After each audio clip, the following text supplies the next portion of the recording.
সবাই কেমন আছেন? আশা করি সবাই খুব ভালো আছেন। আমিও খুব ভালো আছি। তোমাদের পাশে কেমন সব গরম পড়েছে বলো? এবার তো বহুত গরম। আজকে আমি যাচ্ছি দিদি বাড়ি। খুব গরম, সকাল সকাল রেডি হয়ে চলে যাচ্ছি টোটোয় করে। আমি আছি, বড় মা আছে, কাকিমা আছে আর দু ভাই আছে। সেই যে বিয়ের দিন দিদি বাড়ি গিয়েছিলাম আর যাইনি। আজকে দিদির 9 মাসের শ্রাদ্ধ দেওয়া হবে তাই যাচ্ছি।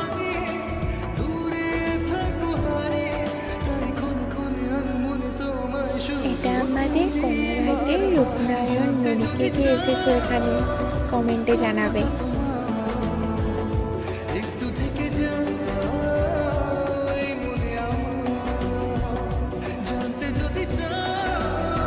দিদি বাড়িতে পৌঁছে ড্রেস চেঞ্জ করে খেয়ে দিয়ে একটু গল্প করে একটু সবার সাথে ঘুরতে বেরিয়েছি।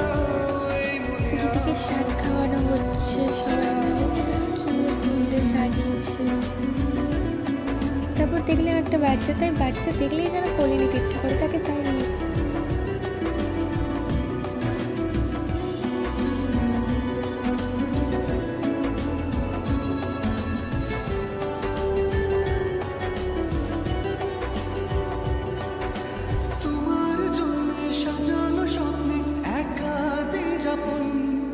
শেষ হয়ে আমি টোটো চালালাম।